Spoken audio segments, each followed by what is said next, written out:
Hi everyone, welcome back to another tutorial from Wake&Tech. Today in this video, I'm going to show you how to change your profile picture in KuCoin application. KuCoin allows you to personalize your account by adding or updating your profile picture.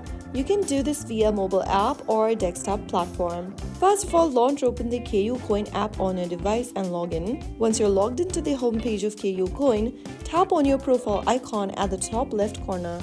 Now, from the expanded menu on the next page, tap on the pencil button at the very top underneath your name initial or your current profile picture. Now, tap on the camera button on the next page to upload or to change your profile picture. Allow camera access for KuCoin and select a photo you'd like to use as your profile picture. After doing so, wait for a few seconds until your profile picture is uploaded. Once you upload a picture, tap on Save at the bottom of the screen. Remember, you can only change your photo once every 7 days. And just like that, you have successfully uploaded or changed your profile picture on KuCoin account. If you found the video helpful, don't forget to like, share and subscribe to our channel. I will be back again in the next episode. Thank you for watching.